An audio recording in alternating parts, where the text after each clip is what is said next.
Hello, I'm Isaac Hayes III, founder and CEO of Fanbase. Listen to what I'm about to tell you. The window to invest in Fanbase is closing. We've raised over $10.6 million of our $17 million goal. That means there's room for less than 6,370 people to invest in Fanbase for the average amount.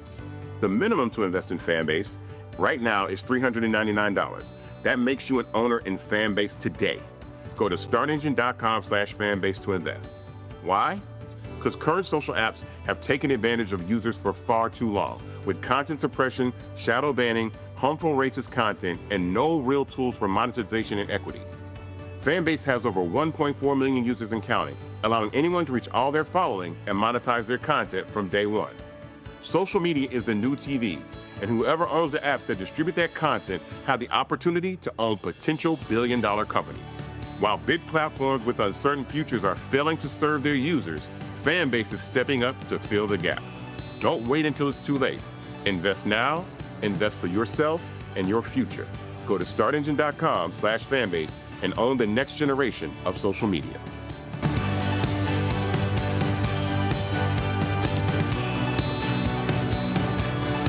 Folks, Black Star Network is here. Oh, no punches! I'm real revolutionary right now. Support this man, Black Media. He makes sure that our stories are told. Thank you for being the voice of Black America, Roland. Stay black. I love y'all. All momentum we have now, we have to keep this going. The video looks phenomenal. See, there's a difference between Black Star Network and Black-owned media and something like CNN. You can't be Black-owned media and be scared. It's time to be smart. Bring your eyeballs home. You dig?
July 28th, 2025, coming up on Roland Martin Unfiltered, streaming live on the Black Star Network. Why are black women leaving the labor force? More than 300,000 the last couple of months. We'll talk with Morgan Harper, an economist, about that very issue. Also on today's show, you've got folks starving in Gaza. You've got USAID shuttered by Donald Trump, and Virginia Senator Tim Kaine is putting the screws to the Trump administration as to why they're letting people starve around the world. Also on today's show, we'll talk to a Georgia gymnastics coach. They're losing their home. They're the only gymnastics program for young black boys. He will talk to him about what's going on and how they're trying to save their program. Also on today's show, Colorado head coach Deion Sanders reveals his battle with bladder cancer. We'll show you some of that news conference. And this weekend, the Original T Golf Classic celebrated the third African-American woman to ever play on the LPGA Tour. We'll show you what she had to say about receiving that award last night. Folks, it's time to bring the funk on Roland Martin Unfiltered on the Black Star Network. Let's go. He's got it. Whatever the miss, he's on it. Whatever it is, he's got the scoop, the fact, the find. And when it breaks, he's right on time and it's rolling. Best believe he's knowing. Putting it down from sports to news to politics. With entertainment just for kicks, he's rolling. It's on go, roll, roll, y'all. It's Roland Martin, rolling with Roland now. He's funk, he's fresh, he's real, the best, you know he's Roland Martin now.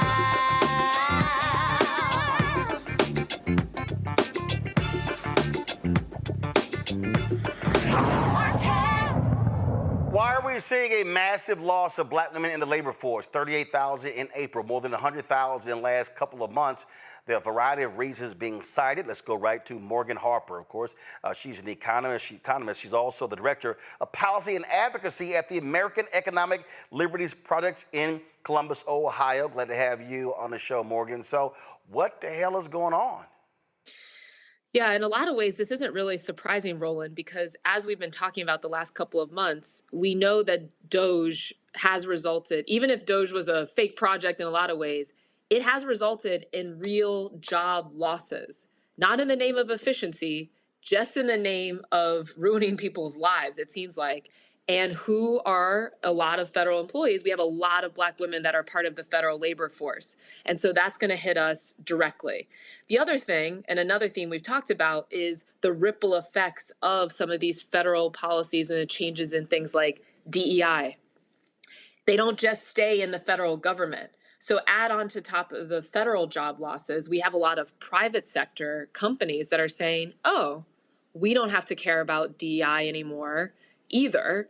And we can cut back on some of the money that we were spending, the full-time employees that we had working in that area also tends to have a lot of Black women that were working in that field. So, it's a compounding effect for sure. I don't know that we have a ton of immediate solutions here, but for sure we need to be sounding the alarm on the nature of the problem. See, now I'm confused because a bunch of these simple Simons who said that I was shilling for the Democrats said that I was making too much out of this, that, Roland Martin's trying to scare us, saying Trump, they're going to start getting rid of Black people in the federal government. Seems like I was right. Yeah, who was going after you for that? Idiots. Idiots. I'm sitting here going, what the hell are y'all talking about? I'm like, the data's the data. If 1 in 5 federal workers are African Americans, you're going to see the cutbacks. When you talk about also what positions they're in, you're going to see folks get laid off. There's a notion that's like all the veterans out there who voted for Trump being stupid thought they were not going to be impacted by Doge. Thousands upon thousands are being cut from the Department of Veteran Affairs. Yeah, it was going to impact Black people. Yeah, and we're not done yet. I mean, where I used to work, the Consumer Financial Protection Bureau, that's a whole set of federal employees that's still waiting for the court process to unfold to know whether or not their jobs are done. And then we have to add on top of that government contractors. And a lot of people that, even if they're not official federal employees now, there have been a lot of cutting of the federal contracts that were employing a lot of us as well. And so, we're just going to continue to see some of these ripple effects, like I said, and it's going to start to impact not just the bottom line of the individuals that are being laid off, let go, offered these severance packages, whatever, but it's going to start to impact the overall economy because we know we have a lot of purchasing power. We know that there are a lot of households that are being led by Black women as the single breadwinner in a lot of cases. And that's going to start to impact children, impact at the community level. So this should be considered, a real emergency. And like we've experienced in a lot of other economic times, the first wave might hit the Black community, but it's a sign of what's to come for the general population as well. Yeah, the Washington Post, here's a perfect example of what we're talking about. The Amistad Research Center, one of the largest repositories of Black history, cut its staff in half because they lost 4 federal grants. That's a perfect example. So they're not federal workers, but when you start cutting billions in dollars in grants that have gone out to various groups, that's what you see. The Brennan Center posted something, I'm looking for it right now, where the Brennan Center posted the number of jobs, the number of programs that were targeted to end violence and on public safety, they cut those grants as well. So now if you work for those nonprofits or those groups, you also are now out of a job. Yeah, and add on to that, the state impacts, so the state budgets. Local government, that is another big recipient of federal funds. The bill that passed, the reconciliation, the funding bill, is limiting the amount of money going to some of the state budgets. City governments also. I think there is back and forth about whether public schools are going to be getting all their funding. They've kind of they've relented on that a little bit. But no, it's every sector of the economy is now starting to feel some of the impacts of the administration's war on the state, really. And even people, and I think it's right, Roland. It's easy for people to think oh, well, I'm safe. I work in the private sector, whatever.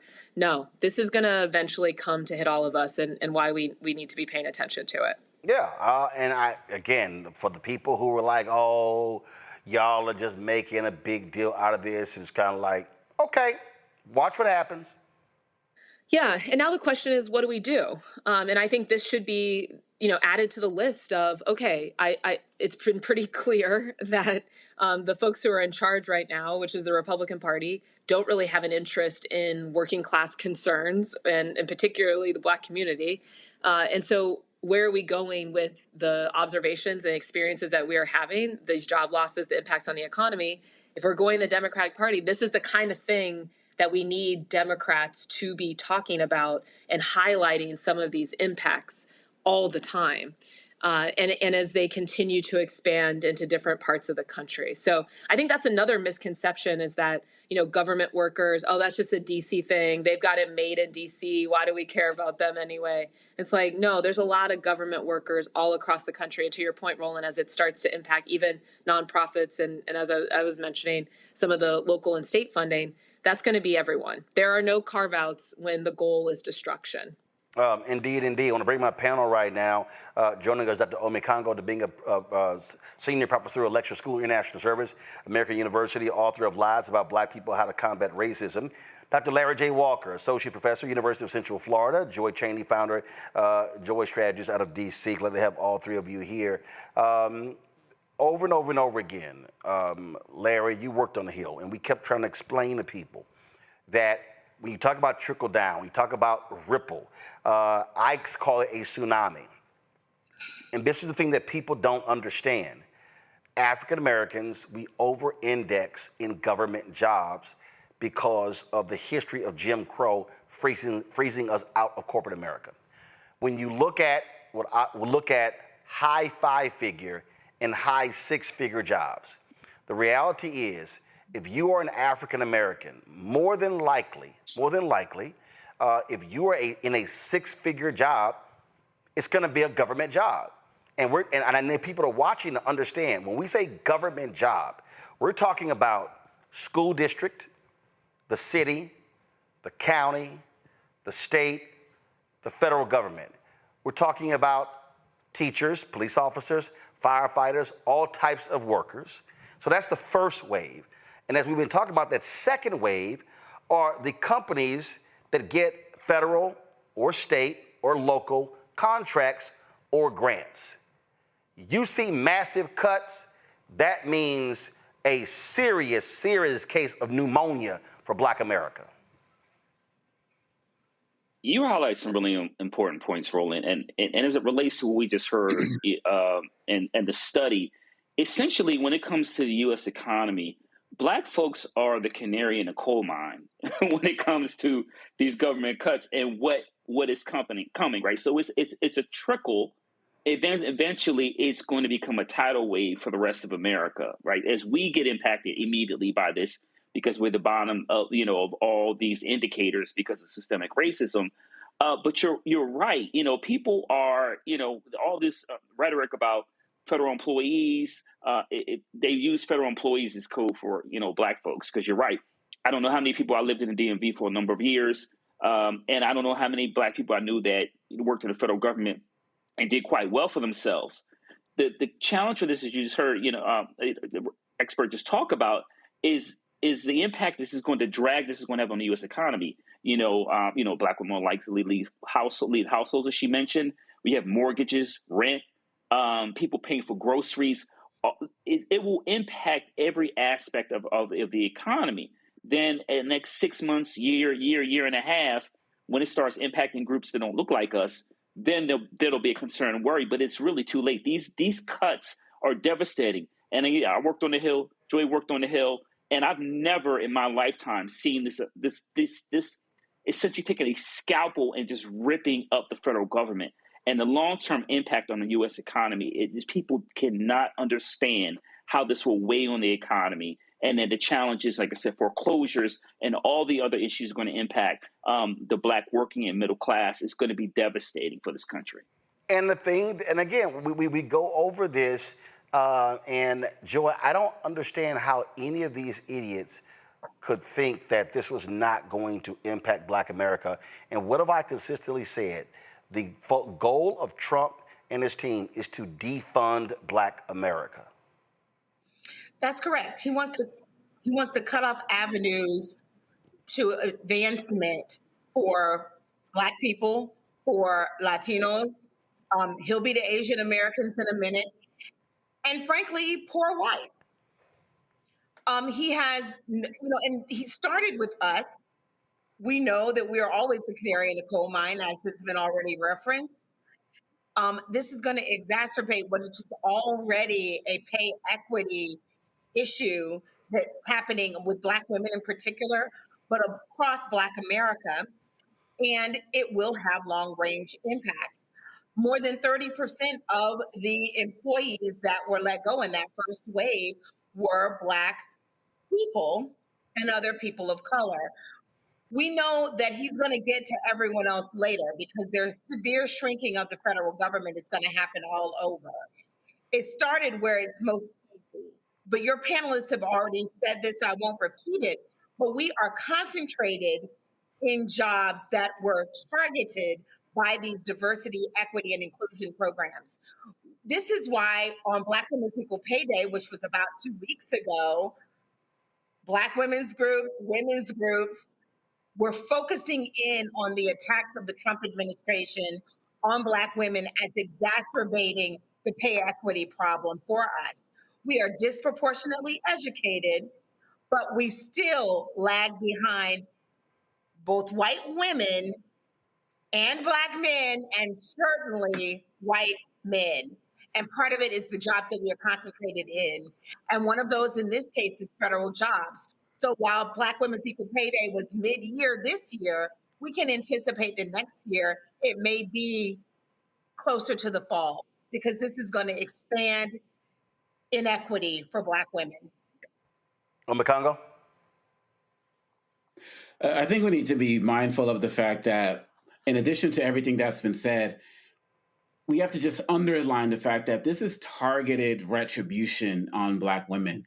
I believe that so many people were outraged when the stat came out that Black women are the highest educated group in America. And I think that plus the Black women at the top of the ticket, just so much resentment that has been breeded against Black women that has already been here for centuries, obviously, but it's been increased. And we have to be mindful of that for sure. One of my biggest concerns is what people are doing to get resources outside of this, because what the government is also doing is cutting access to welfare access, food supplies, where people can go and actually get food from various places. Food banks is what I meant to say. They're cutting those off. So much of the access is also being torn. So what are people supposed to do there? So they're getting you coming and going. And I believe that if we can continue to raise awareness like you've been doing on the show the whole time, you said it, Roland, defund Black America, defund Black America. You talked about it in so many different areas. But now that hopefully the signal is as large as possible, I believe that there's still time for us to come together and try to organize in ways, but it's not going to happen if we don't organize politically, if we don't fight back legally, and if we don't stay involved politically as it relates to these elections and getting people in here who can help change some of the other policies that can help us get some of this footing. Because living in the DMV, as you know, Roland, my wife and I operate these yoga studios. We have so many people from the community who come in telling stories. They lost this, they lost that, foreclosure this, can't send their kid back to school that. So many different issues, and it's only going to get worse as the school year starts. Some aren't going back to college, and we have to continue to sound the alarm like you've been doing every week. And Morgan, what we have to recognize, this is literally something that Black people have got to recognize. This is the next 3.5 years. First of all, even if, let's just say, Democrats take control of the House, the reality is Republicans are likely to still control the Senate. Trump is still sitting in the Oval Office. The votes are not there to override vetoes. And so you're talking about this is going to continue until the next election. Yeah, that's absolutely right, Roland. And the other thing to keep in mind is once you eliminate a job in the federal government, it's not that easy to just turn that back on. So, I think this is a warning. You're right. We have 3.5 more years regardless for a real shift in the power dynamics of the executive branch of government, hopefully, right?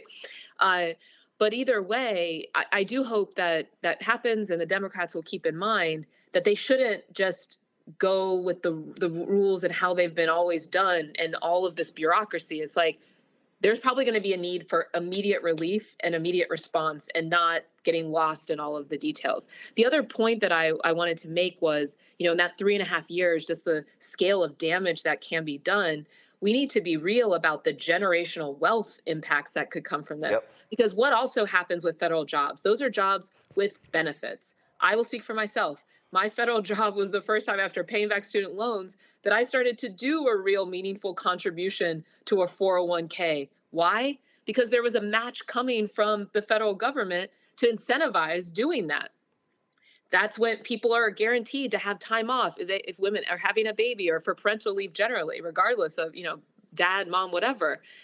So we need to be careful about, even if we are being told stories about jobs that are coming to replace the jobs that are lost from federal government, what kind of jobs, the quality of job. And I think it's fair to say that it's highly unlikely in the current economic environment that the jobs that are going to be created that are available to the broadest set of the public, and particularly the middle class, are going to be guaranteeing the same level of benefits that have been enjoyed through a lot of federal jobs that we've been occupying over the last several decades that have been halfway to the middle class. So you lose jobs, you lose benefits. They're trying to cut Medicaid expansion, trying to cut the Affordable Care Act. And so they literally are trying to cut, and destroy the social safety net. Yes, and if we know that $400 right now can be the difference for a lot of people between making it through the month or not, then imagine adding on top of that, you no longer have someone that's helping cover your healthcare premium. You no longer have an emergency fund that you have saved if you do have some unexpected medical expense or other life expense that comes up. And so just the possibilities for financial damage that really then leads to the damage of families and households is not even quantifiable right now. And that's very, very sad and scary. Indeed. Morgan, we appreciate it. Thanks a lot. Thanks for having me. All right, folks, going to a break. We'll be right back. Roland Martin Unfiltered on the Black Star Network. This week on The Other Side of Change. Zohran Mamdani, the New York City mayoral race, and this progressive wave that has sent such a shockwave through all of New York City and really the rest of the country. Jamal Bowman is going to help us understand what this mayoral election means and how we make sure that it translates across the nation. Can you imagine national Democrats identifying themselves as having flavor or riz or swag? Absolutely not, right? So hopefully the city does what it can in November to help resurrect this dying party and honestly just resurrect our democracy. Only on The Other Side of Change on the Black Star Network. On the next Get Wealthy with me, Deborah Owens, America's Wealth Coach, Black Americans have 1/10 the wealth of their white counterparts. But how did we get here? It's a huge gap. Well, that's why we need to know the history and what we need to do to turn our income into wealth. Financial author and journalist Rodney Brooks joins us to tell us exactly what we need to do to achieve financial success. You can't talk about why we are, as Black people, where we are, unless you talk about how we got here. Bridging the Gap and Getting Wealthy, only on Black Star Network. Hey, what's up? Geek Tony in the place to be. Got kicked out your mama's university, creator and executive producer of Fat Tuesdays, an air hip-hop comedy. But right now, I'm rolling with Roland Martin, unfiltered, uncut, unplugged, and undamn believable. You hear me? Folks, this story out of Alabama is absolutely shocking and stunning. 3-year-old kid, Katorius KJ Starks Jr., died after he was accidentally left in a hot car for several hours. Now, here's what's crazy. The Birmingham Police Department says KJ was in temporary foster care. He was picked up from a daycare around 9 a.m. by a third-party worker contracted through the Department of Human Resources for a supervised visit with his biological father. The visit ended around 11:30 a.m. Instead of returning KJ to daycare, the worker, who was employed by the Covenant Services, stopped to get food for her family, shopped at a tobacco store, then went home. The worker forgot KJ was in the car, fastened in a car seat for more than 5 hours. KJ was removed because they said that the parents were going to cause harm to the child. quote, a child in DHR custody was being transported by a contract provider. When the incident occurred, the provider has terminated their employee due to confidentiality. DHR cannot comment further regarding the identity of the child or the exact circumstance. As of right now, no charges have been filed.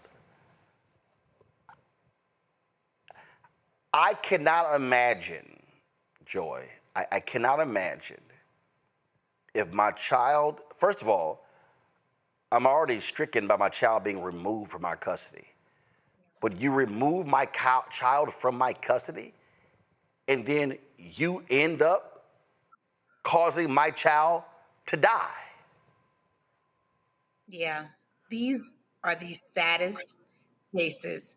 This is shocking because of the state, but it does happen. And parents, especially in those summer months where the consequences are dire, and those deep winter months where the consequences are dire. I pray for these parents. They will never be able to be made whole, but the state does have the ability. There are technologies that have been created to make sure that if you are in a car and you have a child in the back seat, there's something that will alert you that something's moving back there. Yeah. The Chevy EV Blaze I'm driving right now. Literally, when you stop, put it in park, it immediately tells you, "Hey, check the back seat for a child." Yeah. But I'm still I don't understand how it's your job, Ome Congo. I'm confused. You literally picked the kid up. How do you go food shopping into a tobacco store and then go home? Yeah, and it just makes me wonder why this person has not been arrested already. How are charges not filed? I want their asses in jail right now. Period. Bottom line. This doesn't make any sense, and it represents every stereotype about the system as it relates to state custody. This is tragic. As a father of three, thinking about one of my own in a situation like that, the absolute neglect of this. And it just shows a fundamental mind. And yes, we know there are tragic situations where these things happen in real life, and in outside of this type of situation in terms of government workers. But this is their job. This is their stated job. And that this child, this beautiful child, would leave this earth in that particular situation, supposed to be going to see his father. This is something that should lead to an overhaul of the entire system and an investigation of the entire system. I wouldn't be surprised if other situations like this in terms of neglect happen. But if at the most part, this person should already be locked up with charges filed. And it's just a cautionary tale for all of us, who are running around, with kids and everything like that. But if this is your job, you're supposed to have a heightened level of awareness. And they got to throw the book at this person. Larry, just shocking and stunning. Yeah, as a parent, I just can't even. Joy highlighted it. They'll never get over this, and obviously this is a systemic failure. Roland, unfortunately, we hear too many of these stories of departments at the state level that were supposed to be caring for children. Obviously, this is a third party vendor, but they contracted one, so the state has a responsibility to look out for the child's well-being. I think the core of this issue is that apparently who was ever facilitating the child's movement from one place to another didn't value their humanity, because if they did, they would be acutely aware a small child was in the back seat and wouldn't end up going out and shopping in multiple places before that child. Obviously, I'm assuming it wasn't discovered, but there are no words for this kind of tragedy. And this is, like I said, this is the kind of failure that should never have happened. And if, like I said, if this individual really valued that child's life, this should have never have occurred. Yeah, Can I just say, absolutely crazy. And when we talk about, you talk about, what's tragic and what's crazy. It really is also our next story. The last several months, several individuals, several celebrities and others, they have been cryptically talking about pray for Deion Sanders. We know he had issues with blood clots. He had to have 2 toes removed. But today, at the news conference, it shocked everybody when he revealed that he was actually diagnosed with bladder cancer. Deion went in for routine checkup and related to the blood clots. And then when they went to a urologist, they did a test, came back and said, hey, we got a problem. They found there was a tumor on his bladder. They made the decision to remove his bladder, rebuild a new bladder with his small intestines. And he was very frank, open, and honest about his procedure, what his life has been like, and also how he's been leaning on his faith from day one. We're going to kind of break it down to you like we did our team. And it was so wonderful seeing the team yesterday. My God, it was so darn wonderful. Bucky compiled a wonderful video to let them know every step of the way so we wouldn't have to explain every detail.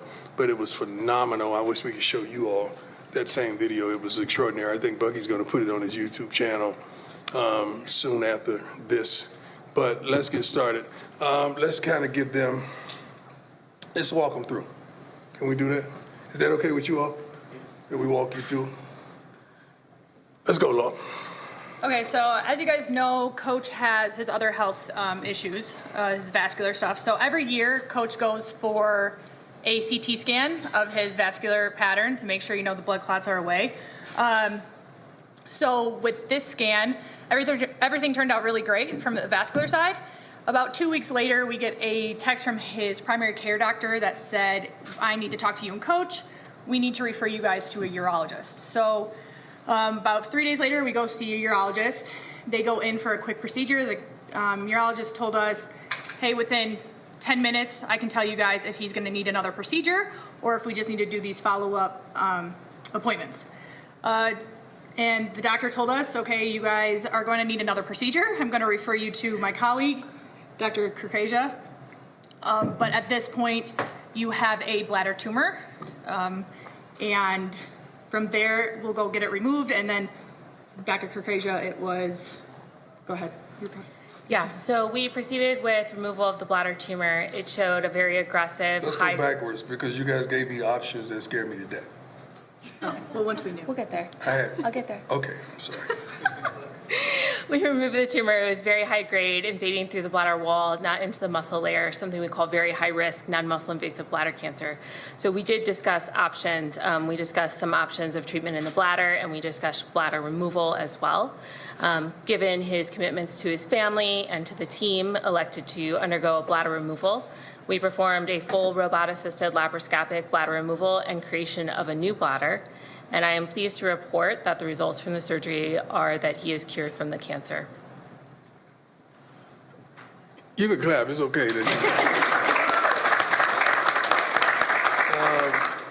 Rick was aware of what was transpiring.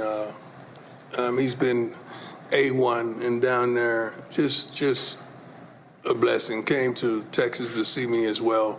But this was not an easy task because it was a changing kind of a lifestyle. And with Lauren and I coming from Jackson, this is how many surgeries?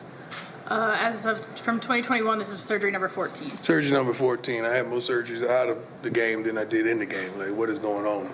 So, but they were so wonderful. You were such a blessing, guiding me to, taking me through, verbalizing every darn detail so that I could make an educated decision, which some didn't want me to go that way. They wanted me to go the other way. But I trusted and believed in you 100%. And the process wasn't easy. Just like it was some scenes that you saw, all the bull junk that transpired on draft day. It wasn't just that.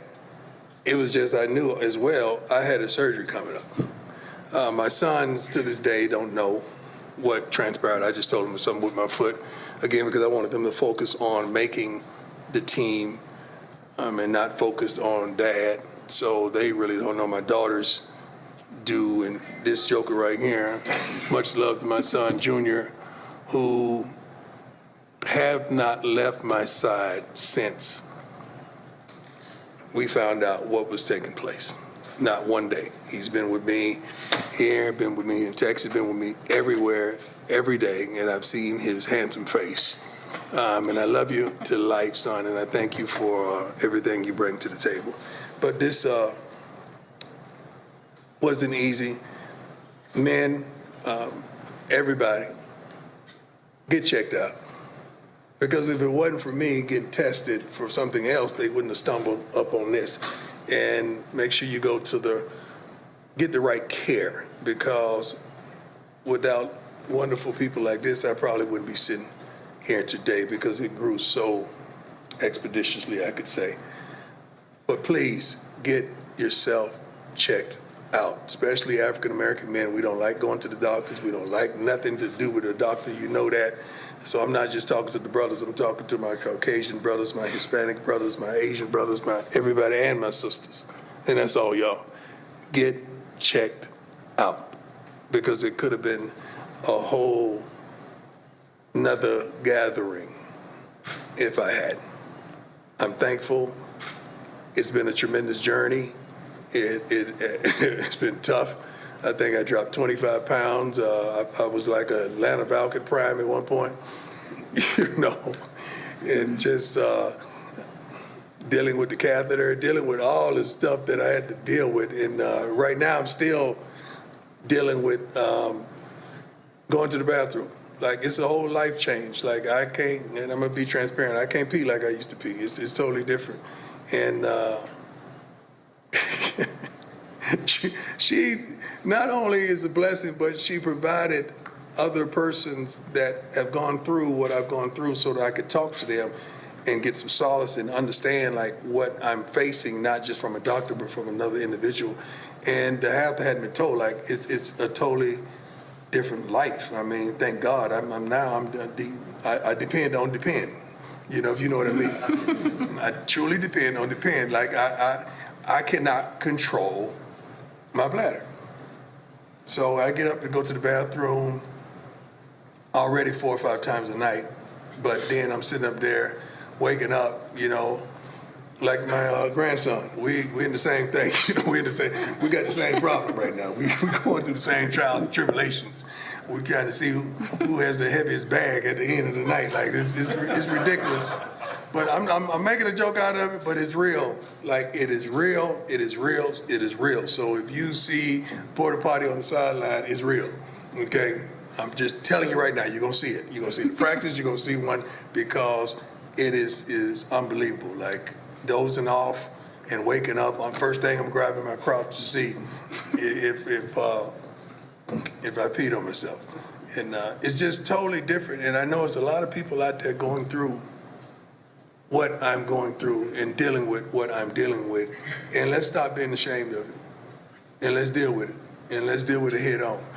And there's so many other companies out there that do a wonderful job, but I'm thankful that, we have a relationship with Depend, and we're making some other products, trying to make other products that to help all of us through. But it's been tremendous. These two, Lauren came down to Texas and was there with me during the whole way, up walking our miles in the morning, because Doc made sure you better walk, you better be active, and we did it until it was some points that I couldn't even get out of the bed for a week at a time, you know, but she was there. I remember yelling 2 o'clock, oh, Lord! You know, because I have 2 bags, right? Mm-hmm. One was what? Both were urine, but one it was filled quickly. Very quickly. Yeah, like blood in urine. It just looked bad, you know, and I'm fishing with 2 bags. You know, I'm trying to make life happen, and couldn't come around my team, and I wanted to be here with my team. I wanted to see the new talent that we brought in. I wanted to see them work, see them train, coach them, and I couldn't. But slowly but surely, I built myself back up to where I'm able, I'm strong, I'm ready. I'm still probably about 12 pounds down. I'm gonna get that right. I'm gonna fill these overalls up like no other.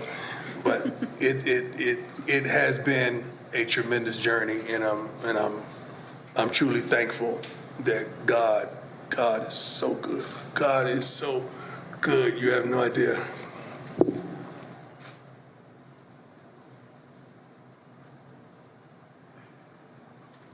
You have no idea how good God has been to me for me to be here. You have no idea. Folks, this is a video posted on Deion Sanders' Instagram page, actually showing him fishing. He loves fishing, and you actually see how he has the two bags he's talking about sitting there on the table. He's got the tubes connected to him. Absolutely, Coach Prime has lost a lot of weight. It was so funny at one point in the video, he talked about how he's changed his numbers 2 or 3 times. He's going to do it again. I had hit him up a few weeks ago. Somebody was like, wrong phone number. Dr. Leslie Deane, Professor in Chief of the Division of Urology at Howard University College of Medicine, joins us right now. Dr. Deane, glad to have you here. So, first of all, explain this idea of rebuilding the bladder. That really blew me away when the surgeon said they took portions of his small intestine and rebuilt his bladder, How? Great to be with you, Mr. Martin. So rebuilding the bladder is important because there needs to be a reservoir in place for the urine to collect. The small intestine is used for that purpose, and it is basically, as you know, the small intestine is a tubular structure. That is detubularized and fashioned into a reservoir, much like a ball or a balloon. And then the ureters, or the tubes coming from the kidneys down to the normal bladder, are sewn into that reservoir.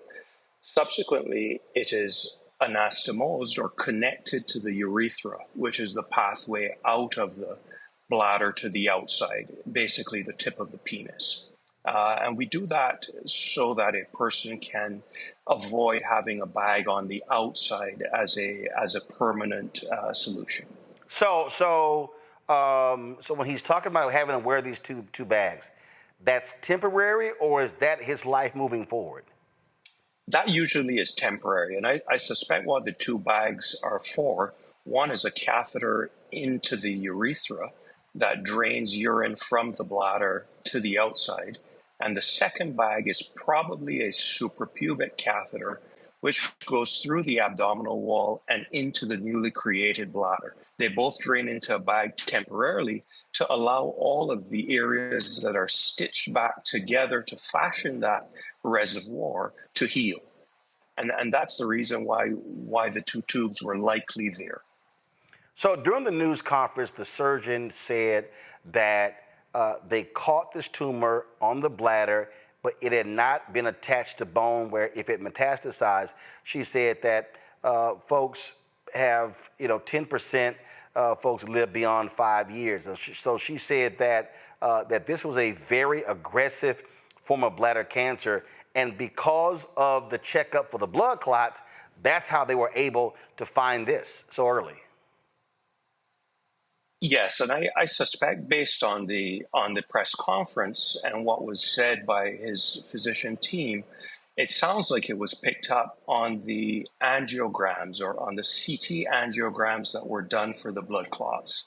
So that usually will include pictures starting in the abdomen and going all the way down the legs to look at all of the large arteries going to the legs. And included in that field would be the bladder. And they probably detected a mass inside the bladder, which then prompted all of the additional investigations and referral to a urologist. So how do you, because this is one of the issues that also was raised during the news conference, symptoms, things along those lines. And so, what does a person look for? One of the surgeons said that bladder cancer is the fourth highest cancer for men. And so for people out there who are watching, who are listening, what do you pay attention to? What are you looking for? So the main things are, if you see blood in your urine, that's a problem. And blood in the urine, in the absence of any symptoms of a urinary tract infection, should really raise the alarm bells. Many times this is picked up on a routine urinalysis that shows microscopic blood, so blood that you cannot see. And that will also prompt referral to a urologist for further evaluation. Additionally, a change in your urination habits. So meaning that you are going to urinate quite often. You feel that there's some pressure down there to urinate. You may also have some discomfort or burning when you urinate and empty your bladder. Those also can be symptoms of potential bladder tumors, including urinary frequency and urgency to go. Now, most commonly that is due to an enlarged prostate in men, but sudden changes or changes in the urine pattern should raise an alarm bell. Last question before I go to my panel. So, Coach Sanders joked about there being a porta potty on the sidelines, him going to the bathroom a lot. So, having with his diagnosis and having bladder rebuilt, what is that life like? He talked about wearing Depends, joking about him and his grandchild. What is a person's life like moving forward, having a bladder removed and now rebuilt, and then having a bladder cancer? So one of the main long-term risks with having a new bladder created inside the pelvis is urinary incontinence, which is what he's referencing. It takes some time to regain control, and that basically involves doing Kegel exercises, exercising the muscle that you would use to prevent yourself from urinating, to strengthen that area, and also strengthen the pelvic floor musculature. And then it takes some getting used to the sensation of what that new bladder feels like as it fills. It doesn't feel normal. It feels more like a pressure. So you have to get used to knowing how much you're drinking and typically how much urine you produce in a given period of time, and then basically time the emptying of the bladder and get used to that new sensation.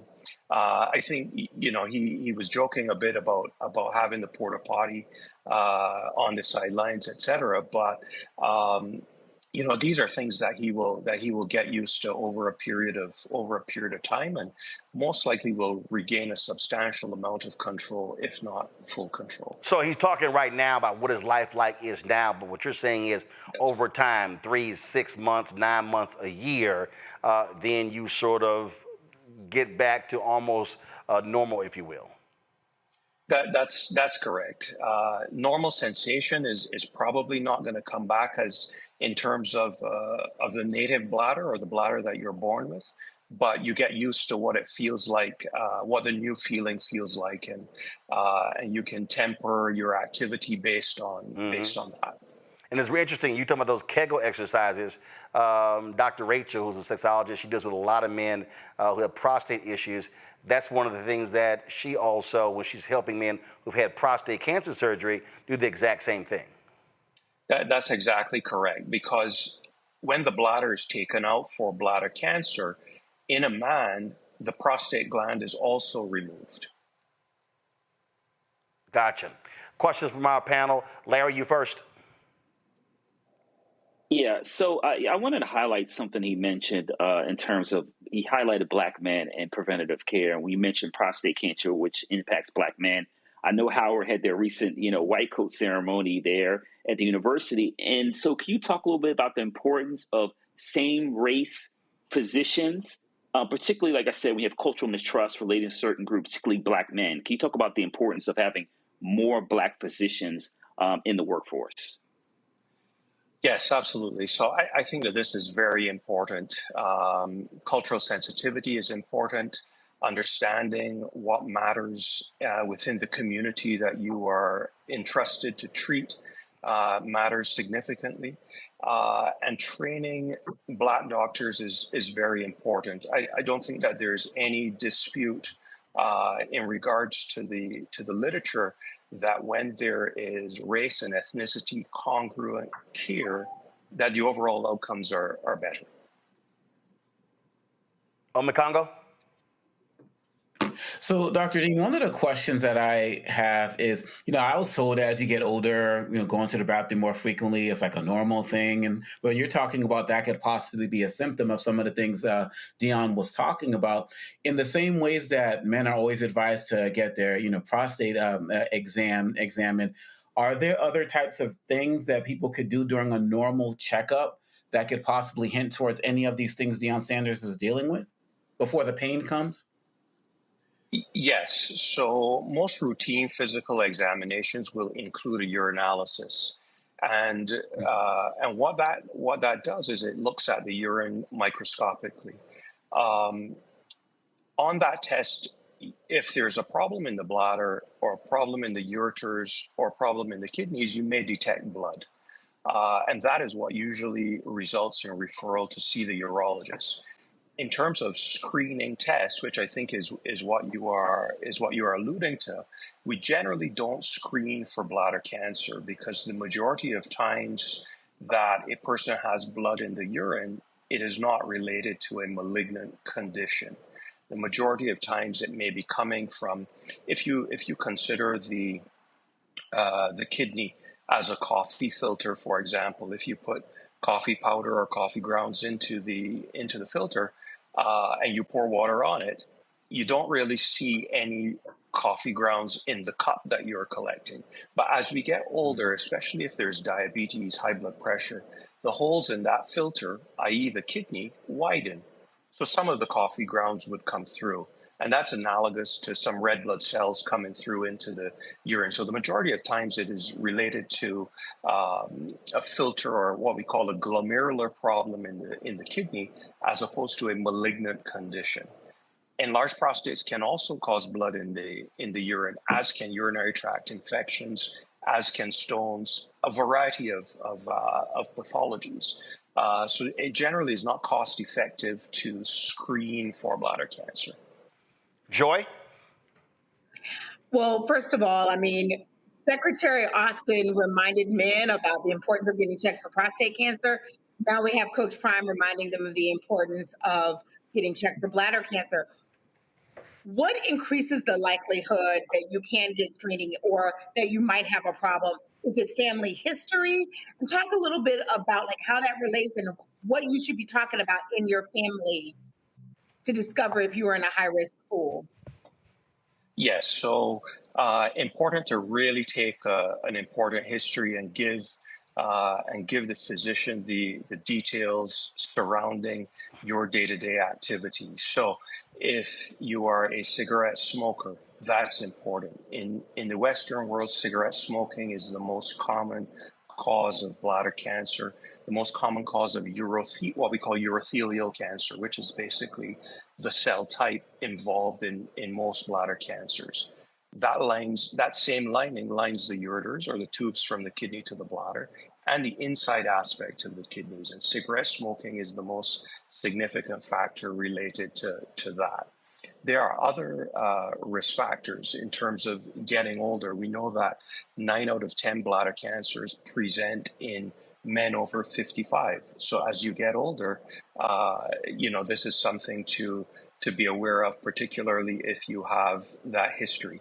Prior history of chemotherapy. There are some drugs that are used to treat leukemias and lymphomas that predispose to bladder cancer. So if you've had a history of leukemia or lymphoma as a younger individual, then knowing that the risk of bladder cancer is increased for you lifelong is also important.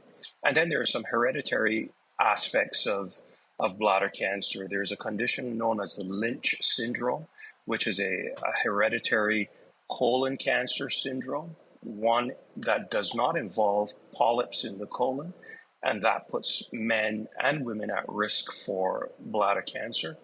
And then there are other genetic conditions that involve mutations of a particular tumor suppressor gene called P10 that is infrequently associated with bladder cancers. Additionally, exposure to dyes. So, folks who worked long ago in the hairdressing and hair salon industry where a lot of dyes were used, that's potentially a risk factor. Firefighters and inhalation of smoke, rubber and dye manufacturing industries, textiles, because of compounds like benzalkonium and benzidine. Exposures to those areas are risk factors. And then finally, if you look at Northern Africa, in the Egypt in particular,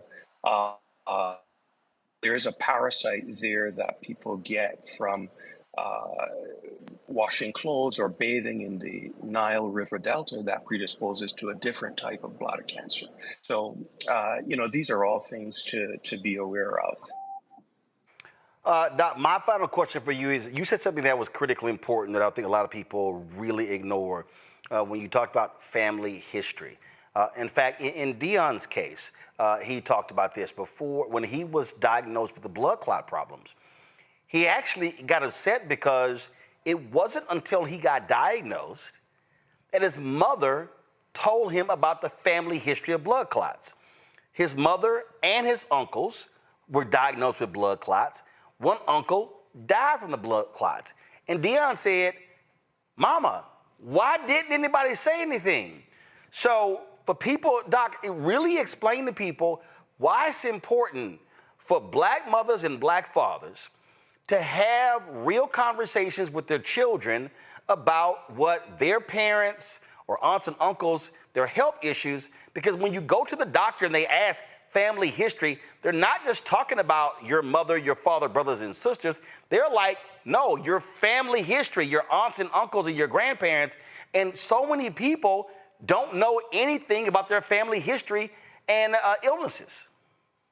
Yes, I think that that young people have to ask and inquire about their family history, as well as, mothers, fathers, uncles, aunts, grandparents, really informing the younger generations what potentially existed in the family, even if it was a distant relative. I think that that's important because, the way genetics works, not everybody gets the condition, but many people may be carriers. And it's important to know that if you are a carrier of an abnormal gene, it's important to know that environmental exposures throughout your lifetime sort of knock off the second gene and therefore then predispose to the carcinogenesis or mutagenesis issues. Yeah, like for instance, my mom has asthma. But I don't have asthma, but I'm allergic to smoke. And when it gets in my system, sort of the same reaction. And so although I don't have asthma, one doc said, no, you said you have asthmatic conditions. Right. Yes, and reactive airways tend to run in families as well. And that's a very important thing to be aware of. It may not be full-blown asthma, but there may be certain things that trigger asthmatic type symptoms when you're exposed to them. Well, Dr. Deane, great information. Glad you can join us, and hopefully, folks really learn from this, and that it will spur men and women to again check with those doctors. Look, Deion was very forthright, very open, very honest, and in fact, Joy mentioned. When Secretary Austin dealt with prostate cancer, he didn't really want to talk about it. He kept it very private. And actually, I sent him a text message saying, hey, use this opportunity to actually help others because you could be saving somebody's life. And so I'm glad to see Coach coming out and doing that. And he made it clear he's going to be back on the sidelines. That's not going to stop him. But you're talking about a Hall of Famer who was the top of his game in sports. So trust me, he'll be attacking this like he attacked wide receivers opposing him. Doc, we appreciate it. Thank you. Absolutely my pleasure. All right, folks, got to go to a break. We come back, more on Roland Martin on Black Star Network. We'll talk to a gymnastics coach in Georgia.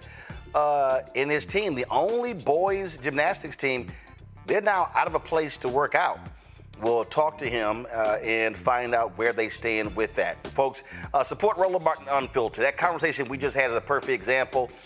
Listen, you're not going to see on network television, cable television, spending 30 minutes talking about an issue like that. In fact, you damn sure not going to see a black urologist on any of those networks.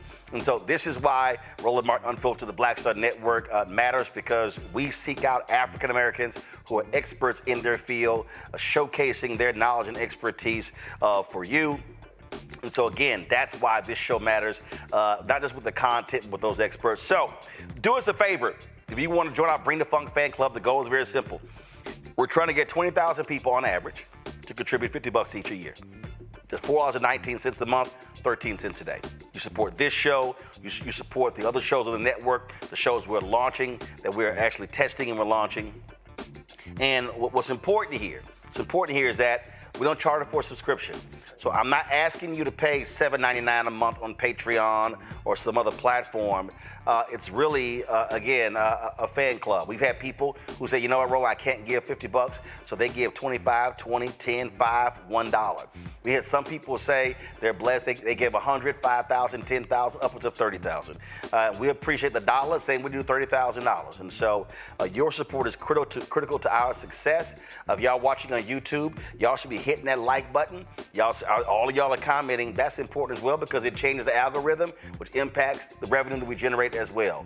Because all this is about providing a service where we center African Americans in the news on this show. And so, do us a favor, folks, and contribute via Cash App. You'll see right here. Use the Stripe QR code.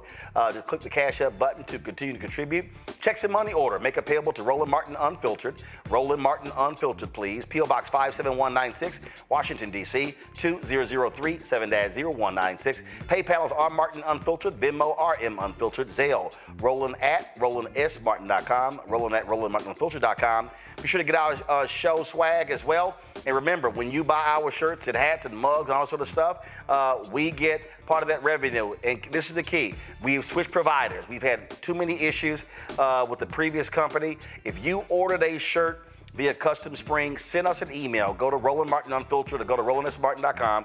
Send us an email so we can help get your product. We have switched companies, so we're using a different company for ShopBlackStarNetwork.com, and so you can get our T-shirts, all of our stuff right there at ShopBlackStarNetwork.com. Back in a moment.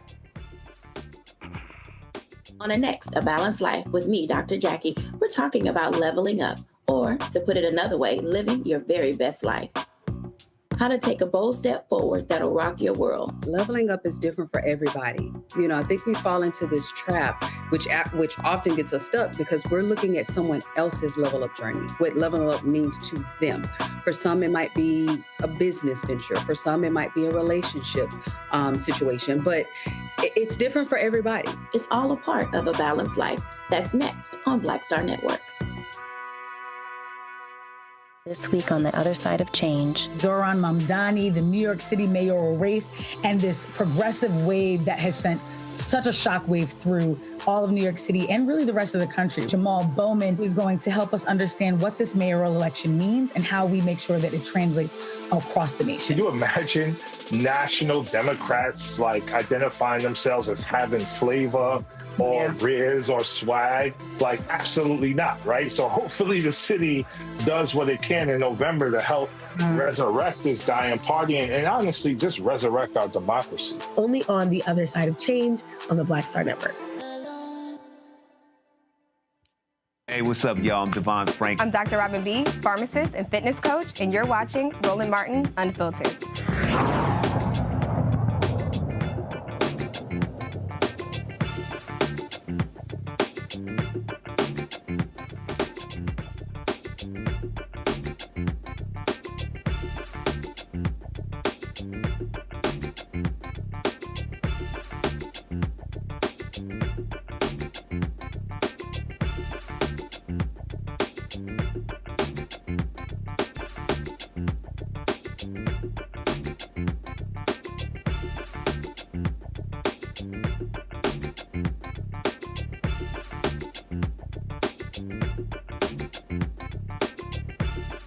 Folks, the James Jones Gymnastics Academy is the only one in the country that specifically trains young black boys. Over the weekend, a tweet was posted on social media saying, "Help, we need your assistance because their lease is up in less than a week and they need a place to train. Zoning restrictions are also preventing them from relocating, so there are a lot of different issues like that. Their goal is, of course, to increase the number of black boys who are involved in gymnastics, providing them an opportunity established 6 years ago. James Jones, he is the owner and head coach of the academy. He joins us right now. Glad to have you here. When I saw your tweet, I sent this to a couple of pastors in Atlanta, Pastor Jamal Bryant, as well as Pastor William Murphy. Did Pastor Bryant said, did they make contact with you regarding the use of their facility? Yes, and a lot of people have made contact with me, and I'm so glad since the tweet and since a lot of pages have shared it. I've gotten hundreds, probably close to 500 or 600 emails, text messages, messages on social media, and it's taken me a while to go through all of them, but I'm very appreciative. I see everyone reaching out to me. You know, I'm still in the middle of packing up, and I'm going to respond, but I appreciate it, and I do see everyone emailing. I'm going down the list, and I'm responding one by one as I come to them. So, yes, I have received the email. So you're having to pack up from where you are. What is your deadline? Do you have folks assisting you with that? And then what is the type of space that you actually need? Okay, so my deadline is Friday because that's when the lease is up. I'm getting all of the small things out. And on Wednesday, Thursday, and Friday, I'll have a moving crew in, and they're going to come in and get the equipment and store the equipment just, off-site in storage. The type of building that I would need is a warehouse. Gymnastics requires a lot of space that doesn't need to be altered. Ceilings need to be high. And it needs to be a space where we can just go in and start doing gymnastics without having to do a lot of alterations. And a warehouse would be perfect, except that there are so many warehouses in our area, and they all seem to be zoned for industrial use. And because of that, I can't move to any of them. And when you say your area, you're in Clayton County. Yes, I'm in Clayton County. Okay, go ahead. And so the issue is, if I were to try to lease a 6,000 to 8,000 square foot building in a shopping plaza in a commercial district, it would be about 4 times what I'm paying now for this space that I'm in. But if I were to go to a warehouse district and get a warehouse that's around that same size, I could pay about $4,000, which would be great and which would be affordable. And, the program could be sustained. But if I am going to be forced to go to a 20,000 square foot, 15,000 square foot, because there are very few far in between commercial buildings that would accommodate us, I run the risk of then not being able to sustain a program that big and just, in a year or so might be closing down because of the cost there. So with this facility you have right now, what is that costing you per month? It's $4,200 per month, and just in fees, insurance, it's about $5,000. And what's the total square footage? It's 5,100 square feet. So what is the range you're looking for? What would be your maximum space that you would say that you would not want to go over? Is it based upon space or is it based upon price? It's based upon ceiling height. Okay. So here the ceiling is 13.5 feet tall. We would at least need the ceiling to be above 16 to 20 feet to allow for our older boys and our developing boys to do the move that requires height. So I'm looking at anywhere 6,000 square feet, 6,500, 7,000 square feet to allow for apparatuses like a vault, which is behind me. We don't have our vault out because we don't have a full runway for it, so we use a vault trainer. And there are just other pieces of equipment that I have that are stored around the gym that I'm storing and waiting until we get a more suitable facility. Gotcha. And so do you have someone, so you got to be out by Friday, then you'll be storing stuff. And so, what is your process? Do you have people helping you comb through all of these, proposals or offers that people are providing to you to sort of whittle it down and then be able to do site visits and see what's appropriate? No, not just yet, because I didn't expect any of this. I was actually asking for assistance in our area. I didn't realize that it would, go viral, or that so many people would offer help. Now, come on, Doc. Come on. You should have known that was going to happen now. When I said we need help, a lot of people, thought that I was saying we were being evicted. We're not being evicted. The lease is up, and it's just not suitable for me to renew the lease, because I wouldn't be able to do anything in here except recreation gymnastics with smaller kids, and we're a competitive gymnastics team. As I'm seeing everything that's coming in, and I am working with 3 people now to try to get through everything, but I don't have, maybe a professional person who's helping me comb through everything and respond to anything. It's just people who've been working with me at the gym. Got it. Now, for people to understand, go to my iPad, you will see right here. So you're in Clayton County. So basically, above you to the left is Fulton County. Then you have DeKalb County, and so that's sort of the space. So are you looking to stay in Clayton County, or would you also, if it's the right facility, would you do Fulton or DeKalb? If it's the right facility, I'm interested and I'm open to it. The reason that I am here in this area is because, we have a trailer park that's behind us. We have low-income apartments that are surrounding. We have an extended stay that's across the street. And there's a grocery store here, a barber shop, a Chuck E. Cheese. There's a lot of foot traffic that comes through, and the kids from the neighborhood in the area, they look in and they see, and they will knock on the door and say, hey, I want to try gymnastics. I would like to come in and do it, and I let them come in. And if I weren't in this area, in an area similar to this, I don't know if I would still be able to offer low income or just free gymnastics to the kids who stop by and who want to do that in the program. Now, we do have families who do pay tuition, and some have a reduced rate. And I don't want to say that the focus isn't on them. The focus is on them. But just this area, I was able to serve a lot of lower income families. And I would like to be in an area where I'm still able to do that. So if I'm not, I understand. So if I have to move to another location where it's more expensive and I can't so much do the lower income or the free classes, or, just working with people, that would be fine. But that's just the goal of mine, to still be able to serve just in an area and coach in an area where, if there is a kid who wants to do gymnastics and they can't afford it, particularly boys, because it's so hard to find a boys gymnastics program. And it's almost impossible to find a black boys gymnastics program. I still want to be available, for them. And, I do want to say there are other black-owned or black gymnastics programs that are in our area. They may be in another county or in another city, and, they are there too. But, we just our main focus is boys gymnastics. Right. And I don't think there is another all black boys gymnastics team in the United States. If it is, I've never seen them. They would have to call me and let me know. I would be surprised. But to my knowledge, we're the only one.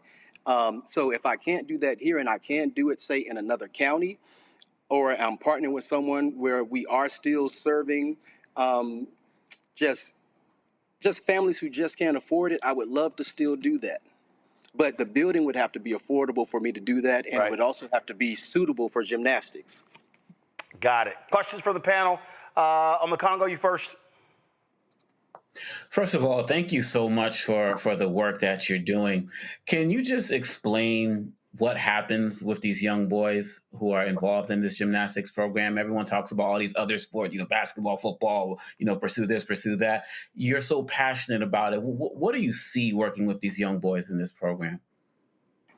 I see very early development of fine motor skills, development of personalities, development of vocabularies, because a lot of the moves are in other languages. I see a lot of social skills that they develop. I also see a pride in what they do.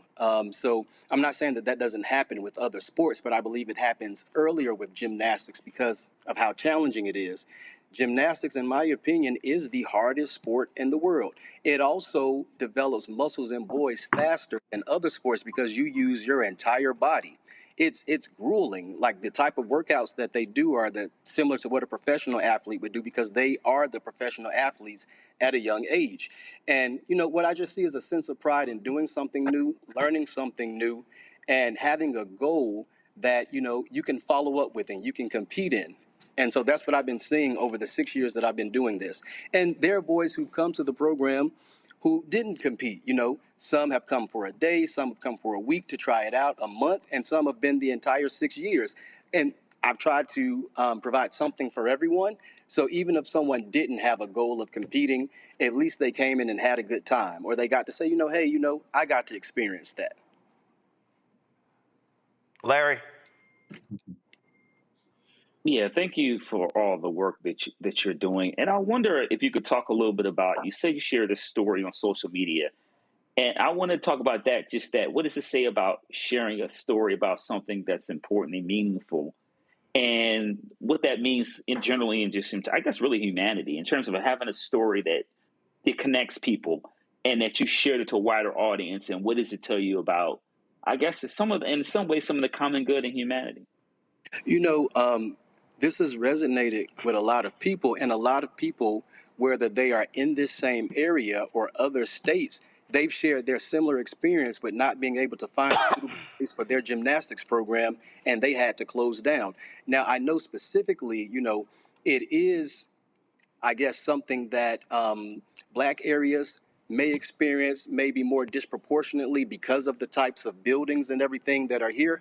But what I would say is I think it's universal, especially when you think about opening a business. No matter what business it is, if you have an issue opening that business, you will have the same, I guess, feelings as someone else who's having an issue opening that building, and you can relate.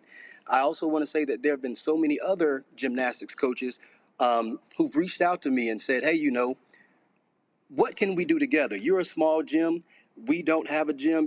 We may be mobile. Is there something we can do together? And I appreciate that. And I think that it is something that we should all do together. None of us should ever be begging anybody to help save us, None of us should ever have any issues getting the buildings that we need, the equipments that we need. And so I'm I would really like for all of the coaches who are in this area to come together. If you have a small gym, if you don't have a gym, if you're mobile, if you're teaching a rec class, let's reach out to each other. And I want to point out that I have a GoFundMe, and it's doing well. And I didn't expect it to do as well as it is. And I think that, God has given me this moment, and there is no way that, I can just claim all this for myself. So there are so many gymnastics coaches in this area. We have Coach Gina in Sandy Springs, who had to close down. We have Flip City South. They're doing tumbling and trampolining. We have the Tumbleweeds, and they do well. And we have Kids Gym, which is a rec program. We have Coach K at Airborne Gymnastics, who's there. There are so many gymnastics programs in this area. I don't want to leave anyone else. We have Coach Natalia, and I believe it's twist tumbling, I believe. There are just so many of us, and sometimes we run into these same issues. And now that I do have this time and people are paying attention to the issue, I just want to just reach out to any gymnastics coach in this area, in the state or whatever. If you are having an issue and you think that there's something that we can all do together to partner and collectively solve this issue, or even, I would say, even if a couple of small gyms just got together to get the building that we needed, instead of having small gyms all over this area, I think that we could serve more kids. You spoke of the GoFundMe. You set a goal of $28,000. It's at $27,260. Some 624 donations that have come through already. Joy. So I hope that when you're looking for support, it's not just money. You need professional support. Comms directors. You need a lawyer. Well, actually, hold on. The first thing. Do you have a realtor? To Joy's point, because that person, you can give them what you're looking for. Has anybody offered any commercial realtor? Yes, since this has happened, there have been so many real estate agents who are in the commercial space who have messaged me. But I do want to point out that since this has happened, our local government has responded tremendously. Commissioner Tasha Allen, she was one of the first people to reach out to me when she saw the post. This was before it went viral. And she said, is there a way that I can assist you in getting in touch with someone in zoning? Maybe they can review some of these buildings for you. Commissioner Handbrick, who is my area commissioner, I spoke with her about a week ago, maybe a little bit more than a week, and she, was helpful in trying to get me in touch with someone in Parks and Rec.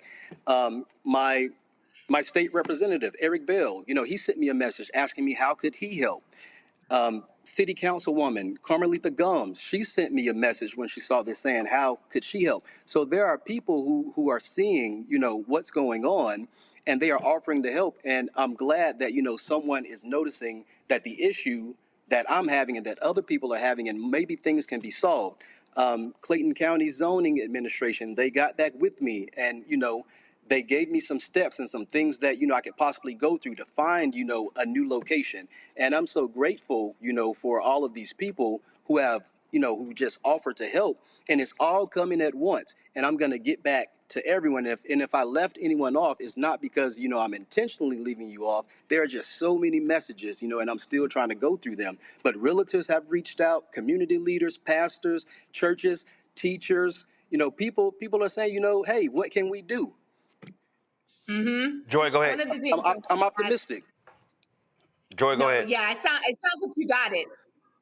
One of the things I want to talk about or have you talk about is the importance of touching the community beyond the sport.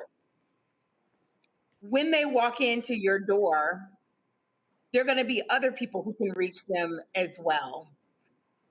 Can you talk about that as a gateway of reaching people to deal with other social aspects of the community that you're trying to serve? I think that anytime you have a group of people who are participating in any structured activity, it builds community. And they go out into their community and they use the things that they've learned, the things that they've seen in that structured activity, such as gymnastics, and the community is better for it. And so what we do here, the kids who come through and the kids who train here, I think that this just sets them up for life to be better citizens and to be more engaged in their community. All right, then. Well, look, good luck with it, and let us know when you have the grand opening in the new location. Oh, yeah, I'm optimistic, and I'm sure something will come through. Thank you so much, Mr. Martin, for allowing me to be here. All right, James, we appreciate it. Thank you so very much, and good luck and more success to those young brothers. Thank you. All right, thanks a bunch.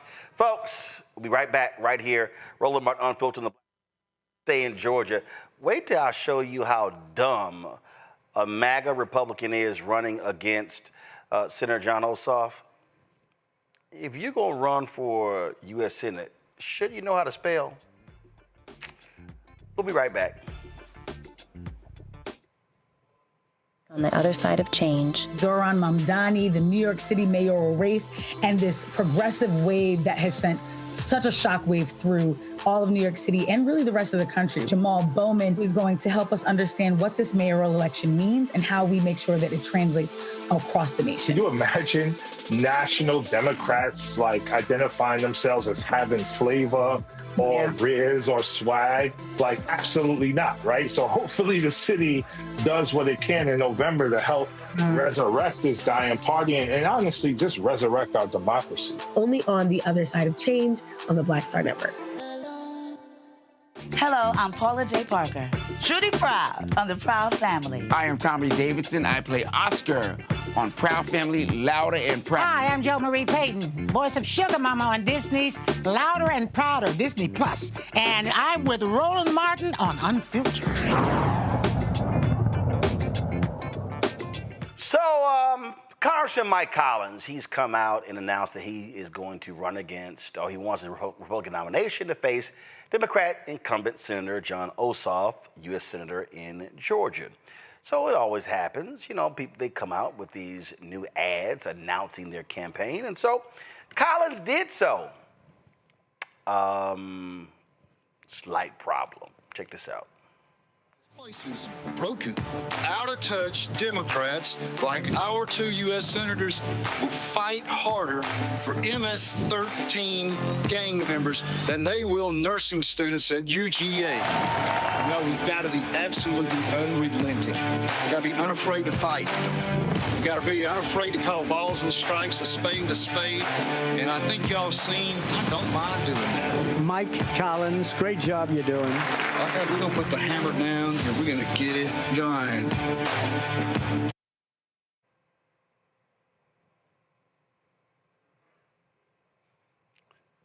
No. Go back. Does anybody see anything wrong?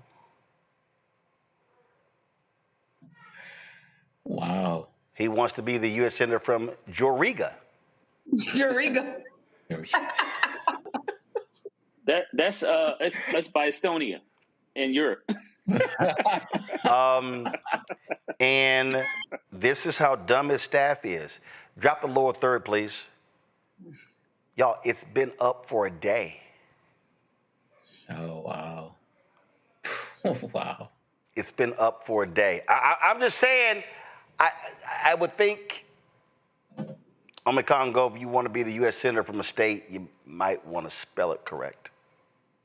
It's just kind of like basic politics 101. But, these guys, they're not on the level. I mean, you look at him, you look at Marjorie Taylor Greene. I mean, one thing a lot of these guys lack is intellect. And so given that they lack intellect, I don't see why their campaign folks they probably say, like, oh, my gosh, this is just another attack from the woke left, trying to destroy us and so on and so forth. It's like, yo, your staff doesn't know how to spell or doesn't know how to correct an issue, but their standards are so low that I wouldn't be surprised if they just left it up just out of ignorance, out of sheer ignorance. And the fact of the matter is I'm hoping that he loses in a landslide, but it's hard to think about how so many of us who do this work and so many leaders like Ossoff and Warnock, who are intellectuals, who are leaders, who are statespeople, have to run against people with so little desire to have basic abilities like knowing how to spell.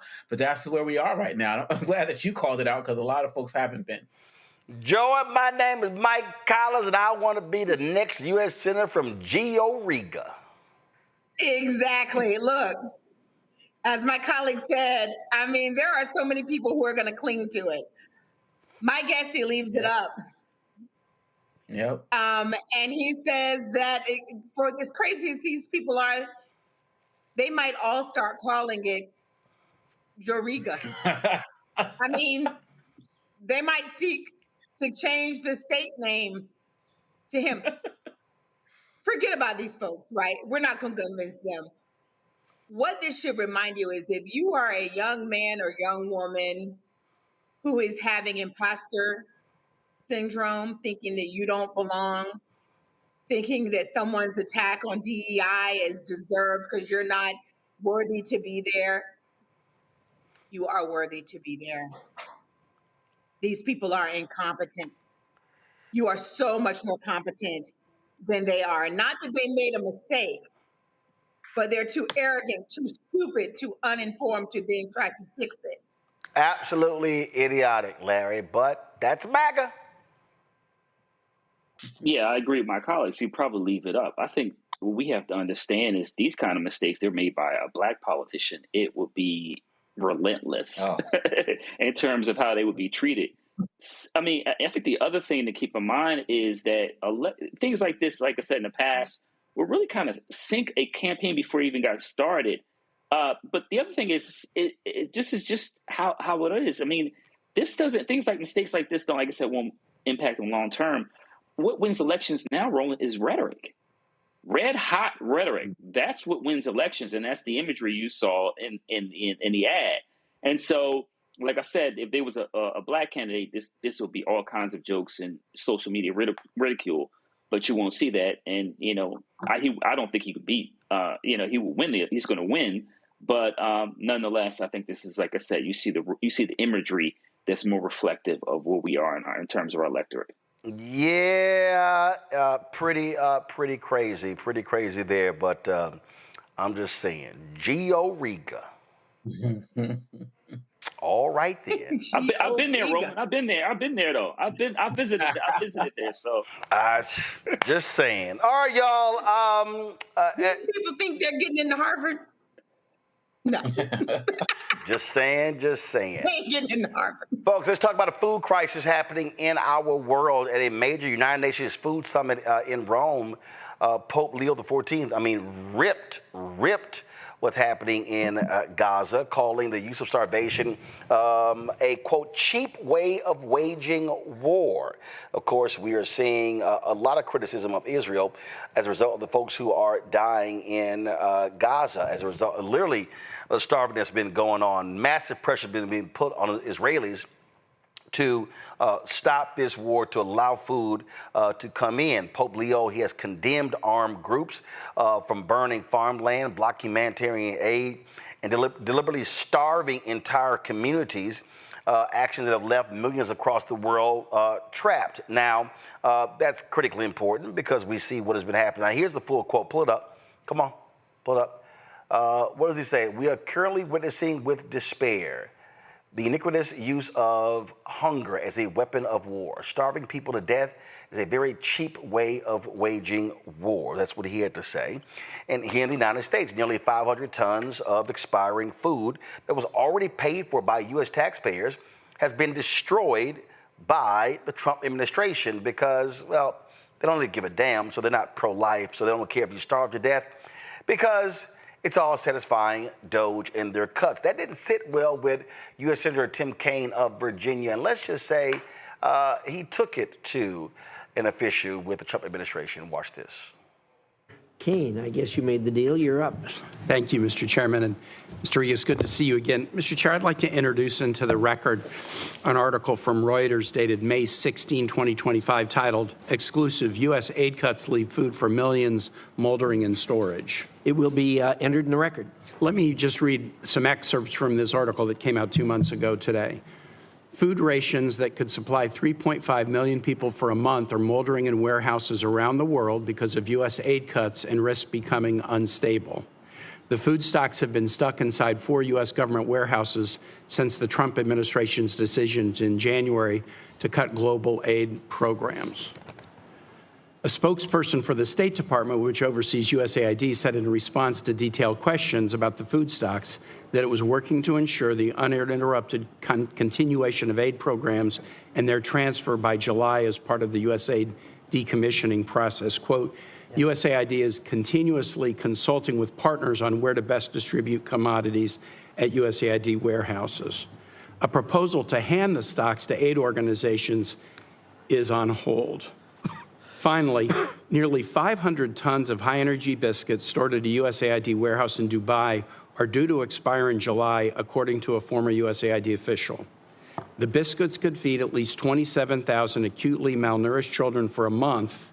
The biscuits are now likely to be destroyed or turned into animal feed. That article was from 2 months ago. Yesterday, The Atlantic reported that the expiration date on those 500 tons of nutritious food for starving kids was now upon us, and the U.S. had decided to incinerate that food rather than allow starving children to have it.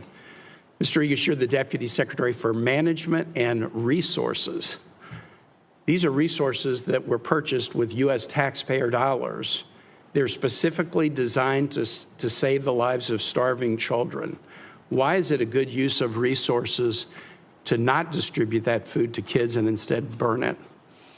Thank you for the question, Senator. I'd have to look into that particular issue and see how those foodstuffs got there and why they were. Can I just interrupt for a second? I asked this question at a hearing yesterday so you would be prepared to know that I would ask it today. And we called your office to tell you that I would ask it today. So the notion that you need to look into it strikes me as a little bit odd. As you sit here today, is that food being distributed to kids or is it being incinerated? If it's been expired, my understanding is it's the policy of the government to not distribute expired food or medicine. Then given that this has been written about for months, and the article in March that I introduced in the record was not the first, we've been asking Secretary Rubio about this back into March. Since it has been known for months that this food would have an expiration date, Why has the State Department decided to burn it rather than distribute it to starving children? Yeah, I don't have a good answer for that question, Senator. I am as distressed about that as you are. Okay, so I was going to ask you, does that kind of make you feel ashamed? Are you proud of it, or are you indifferent to it? Look, I don't think it's, I'm not going to say I'm ashamed or proud or indifferent to it, but I think that was a failure. How about this, just as a statement of proposition? If the U.S. uses taxpayer dollars to buy specialty foods for starving children, I think it's better that the food be distributed to starving children rather than incinerated. You would agree with that? I completely agree with that. Yeah, I think this was just a casualty of the I have a hard time. I view it as an intentional thing, because if we suddenly woke up in July, oh gosh, the expiration date is today. Yeah. That would be one thing. But in March, there was a request by the World Food Program and others, look, if you're not going to distribute it, maybe you've decided, the U.S., that starving kids are no longer your thing. Yeah. But you have this asset. If you're not going to distribute it, we'll distribute it. Yeah. So it's not a mistake if you've been on notice of it for 2 months and you've made the decision to keep the warehouse locked and allow this food to be destroyed, rather than, again, I think the article says this would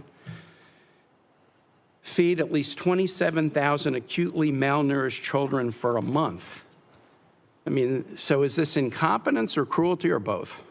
I'd have to look into what the facts of the matter were. If there were another aid organization that was asking to have access to that, to deliver it. Well, I want you to look into it. I really hoped you'd come to me today and say, having been put on notice, I was going to ask this. We're going to give the food to kids. Yeah. Hey, you went to Boston University. Who is the most famous BU alum? The most famous BU alum? Next to you. I don't know. I don't want to offend anyone that's graduated from BU. But I'll tell you who it is. Okay. Martin Luther King Jr. Okay. What do you think Martin Luther King Jr. would say about a nation that purchased food for starving kids and then locked it in a warehouse until it expired and incinerated it, rather than giving it out so that 27,000 starving kids could survive meagerly for 1 more month? Well, we're still the biggest giver of aid anywhere in the world by far. So I think, look, I'll just conclude. Yeah. I want to hand it back to you, Mr. Chair. A lot of complicated issues. Sometimes the tiniest detail really exposes the soul. We had a big bill that increased the deficit by $3 trillion and big tax breaks and cut SNAP and all of that. But a government that is put on notice, here are resources that will save 27,000 starving kids. Can you please distribute them or give them to someone who can, who decides, no, we would rather keep the warehouse locked, let the food expire, and then burn it. To me, that really exposes the soul of this endeavor. And I am glad to hear you at least say that my questions cause you some concern. I certainly did say that. I'll say it again. And look, this is a media account, so I'd want to look into, like, I have to, forgive me if I don't always take everything that's reported in the media to be 100% factual, but I do want to find out what happened here and get to the ground truth. Thank you. And if that's what happened. Thank you. It shows you how sick these people are, Joy, when they destroy food specifically for people starving across the world. And when the World Health Organization says, fine, we'll pick it up, they're like, nah, but we'll still destroy it. That's right. I mean, cruelty is the point here. They don't care about the people that are needing this food, whether they're frankly here or abroad. They'd rather throw it away because they are throwing red meat to a nasty base that wants to see people suffer. Now, I think they're broken, and I pray for them, of course. But the bottom line is they do have an eagerness to see people harmed and hurt.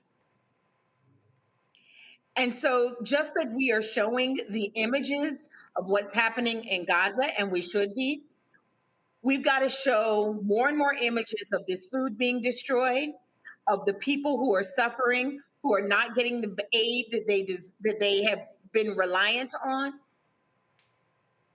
all of that, because we've got to throw it in the face of Americans who seem disassociated with their morality, with their purported Christianity. This is about a nasty leader of a party with a nasty base. Yeah, I mean, Larry, they show it over and over and over again. They don't care. That's how crass they are. So it's interesting, Roland, that the exchange between Senator Kaine and a gentleman testified from state. He knew that question was going to be asked. Like, I've worked with administrator, individuals who were testifying before Congress before. He knew that question was coming. He knew the answer to the question. He just was deflecting, which happens a lot in this administration. I think the other thing is that I would say it was a low point when you throw away food for starving children.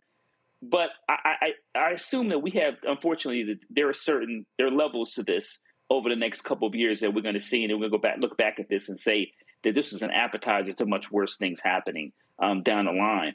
I think the other thing, Roland, in terms of the lack of humanity when it comes to an issue like this, is secondly, this is a foreign affairs issue, because I don't think Americans, we don't think about what happens in other countries. When people aren't hungry, they're desperate. And then they look for other ideas and beliefs to provide them with hope in terms of improving their situation, and then also to figure out who's to blame. And often America is a country that people point to on issues like this, and this is an exactly real life example. So I think that people not only look at it in terms of it shows a lack of humanity, but also, again, you have to look at this as a very serious foreign affairs blunder. Congo. It's important to note that this is happening in so many different areas of the government. This is one example with Tim Kaine. There's another example where they got rid of like 500 tons of food. And one of the things we talk that was meant for children in Afghanistan. One thing we also be mindful of is that it costs money to get this food together, but it also costs money to destroy the food. And so it's not like it's just being recycled somewhere, right? And they talk about ending waste, fraud, and abuse. That Afghanistan example I gave you, Biden administration put up $800,000 to get this food. It's going to cost $100,000 to destroy it. So that's one of the issues that we have to be mindful of. When we talk about this, I'm surprised Michael Rodriguez, I looked it up while you were showing the clip, still has a job, because, he was critical of the Trump administration that he works for. You saw what happened with the FEMA person a few weeks ago as well. We have to be mindful that this is one of the things that is helping change the tide on what's happening in Gaza. Right now, when people are seeing the starvation, now you have Israeli human rights organization using the term genocide. Netanyahu's in trouble. Most people who are defending Israel aren't saying Israel has the right to defend itself anymore. But this is part of an international trend of depravity towards the world's most vulnerable people. USAID, going off of Larry's point in terms of foreign policy, when those USAID trucks arrived, what did it say on it, Roland, on those bags? From the American people. That's what they called soft power. And that's what the United States is losing with Trump, rule by force, whatever they do, they talk about, do everything by force. They're losing the ability of soft power, and China stepping in and other countries are stepping in. So not only is number one, this destroying the lives of children and families, two, it's also destroying the United States' ability to be able to have real diplomacy in this world that comes through food aid. And it's really disgraceful and barbaric. All right, hold tight 1 second. We come back. Roland Martin Unfiltered. The party of pro-life. If that's the case, why there are so many sexual deviants who keep getting busted? I'll share a couple with you, folks. Don't forget to support the work that we do here at Roland Martin Unfiltered and the Black Star Network. Join our Bring the Funk fan club. If you want to contribute via Cash App, you see the QR code right here. Check it out.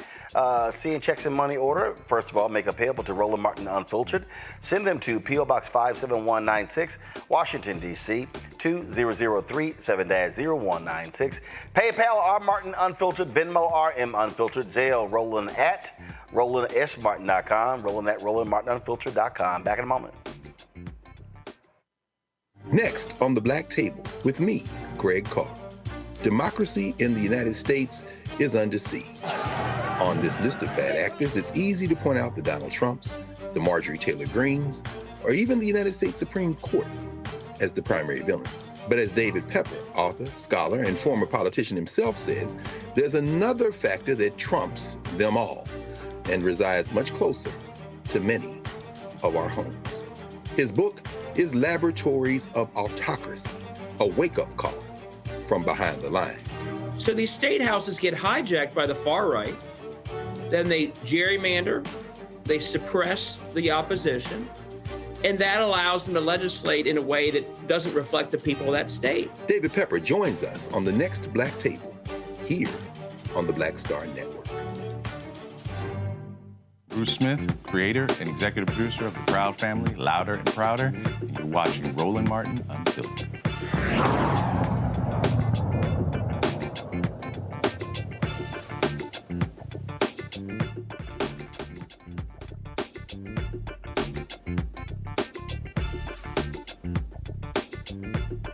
Florida A&M board, when they hired the grossly unqualified Marva Johnson to be their new university president, they also approved a massive salary increase of a $650,000 annual salary plus a $150,000 one-year retention bonus, which I don't understand. You haven't done anything yet. Way more than what they were paying previous president Larry Robinson. Well, what they said was they were like, well, you know what? We're just going to sit here and just have the Florida A&M Foundation, you know what, pay for some of her salary. And then Foundation's like, nah, we're good. This is not quite interested in doing that. Folks at the Rattler Nation published this story. I got a kick out of this here, where they weighed in on this. It says FAMU Foundation declines to fund Johnson's salary, which I think is pretty hilarious. It says the FAMU Foundation, they said, nah, we've got some other budget issues, and so we're good. The Florida legislature says this year added a last-minute budget amendment to the state's 2025-2026 spending plan that gives FAMU the ability to sidestep a state law that caps the amount of money, public money, state colleges and universities can spend on presidential salaries. Florida law currently caps the amount of public money spent on college and university presidential salaries at $200,000 up until now. Each institution had to fund the rest out of their private foundation funds. Well, Florida A&M were like, yeah, we still paying the interim president, we still paying former President Larry Robinson, so you know what? We just gonna take $400,000. We gonna spend that on the Marching 100 and the athletic team. I think that makes a lot of sense, Larry. Bottom line is, y'all want to hire her at that crazy ass salary. She ain't qualified. Don't come to us asking us to pay her ass. Y'all go find that damn money yourselves. Roland, obviously, I've been following this very closely over the last couple of months, and it really, for the people who don't understand government inside deals, this is an example when you talked about raising the cap quietly, inserting it into the budget bill. But I'm glad the foundation. I chair an HBC foundation right now, and you know we're a 501c3, and there are times that you have to take a stand that may differ from the university or other entities associated. And so I applaud the chair and members of the board for taking this stand. I'm quite sure they experience a lot of political pressure, but you have to do the right thing by the foundation. You have, fiduciary responsibility. And, there are, presidents, HBCUs out there with 10, 15, 20 years of experience who are not even making the salary that she's currently making with no experience. So once again, I applaud members of the foundation board, and this is just how things get done in Florida. I love this line here. Omen Congo says, meanwhile, the foundation nearly doubled its projected gift fee revenue from $355,000 to $750,000, citing stronger donor engagement. Of that increase, $400,000 will bolster FAMU's athletic department and its famed Marching 100 band. A move applauded by alumni, but raising questions about priorities amid leadership pay debates. Hell, listen, if I was getting money to Florida A&M, it would have restrictions. Don't send my money for Marva Johnson. Oh, most That's definitely. right. I mean, how did they? What I like about this story is that people like Ron DeSantis, Youngkin, here in the DMV in Virginia, and obviously Trump at the top, they're expecting every aspect of these colleges to just obey in advance. And if they don't, they are being targeted in every way, shape, or form. And so the foundation is saying we don't have to be a part of this. We don't have to agree with this. We don't have to be down with this. And you're definitely not going to be coming for our dollars, because they are liable for where their money goes. And the fact of the matter is DeSantis feels like they can do whatever they want, whenever they want, and if all of their cronies, and that everybody's just going to bend over, even if they are not directly under his rule. And they are not having it. And if I was given the money, I would devote it towards the music. I would devote it towards anything but this particular individual. So many people stood up to make sure that she was not going to be there, and they put her in position anyway. But it doesn't mean that everybody who's associated with the school has to just bend over and do everything their way. So I appreciate them fighting back. And it's not even just fighting back. It's just doing what's right. And we're in a crisis of morals right now, where so many people are so scared of DeSantis and his ilk that they're afraid to just do what's right. So I applaud the foundation for what they're doing. And look, it was all a hookup, a setup, Joy. First of all, they voted not to allow the board chair to negotiate. They picked another board member who actually was her homegirl. And so anybody with any brains would say, hold up, why are we going to pay you double what we were paying Larry Robinson? And you ain't never worked at a university. You've never run an office. You've never run this with employees. And so I'm with them. I'd be like, yo, go find the money somewhere else. Go holler at your MAGA Republican legislature to find your money. Foundation like, nah, don't come holler at us. Exactly. Look, the grift is on with these people. The grift is on. They're all about self and getting as much money as they can for self. But this is also a reminder, if you are on a board of a foundation, if you are in a minority party of a legislature or Congress, you have to know the rules. And you have to know what you can do. And you have to make them fight for everything. Yep. You have to use every tool at your disposal. So some people are out there tweeting and doing social media. That's fine. Some people are out there protesting. That's fine. But if you are in a position where you can put the screws to them on the rules, if you can say, hey, we got the money, we're going to use it for some other thing. Oh, that's not what you expected? Well, where's it written? Just be like Seth the Entertainer. Say dog, I ain't got it. I ain't got it. Let me stay in Florida, y'all. Let me stay in Florida, y'all. Y'all gonna love this one here, because you know they love talking about how they depart their family values and all that sort of good stuff. And they complain about drag queens and library readings. Well, check this out, y'all. A sitting city commissioner is facing, this is Fort Pierce Commissioner James Taylor. He's already resigned. Why? Because he was arrested on 24 felony child exploitation charges. 24. Come on. Show us photo. Let's go. Let's show him. He was elected in November. He's accused of sending explicit photos and soliciting child porn from a 12-year-old girl in Illinois. He's in the St. Lucie County Jail on $360,000 bond. The charges include lewd computer solicitation and transmission of harmful material to a minor. His resignation becomes official on August 2nd. The city commission will meet to determine how to fill his vacant seat. Oh, but I'm not done. I'm not done, y'all. It was another dude. He was very much involved in the election, and he was the leader of a right-wing faith organization when they talked about that was pushing people to vote their faith at the ballot box. I wonder if is his part of his faith the freaky shit that he was doing. Okay. The program was called My Faith Votes. Oh, y'all gonna love this here. Okay.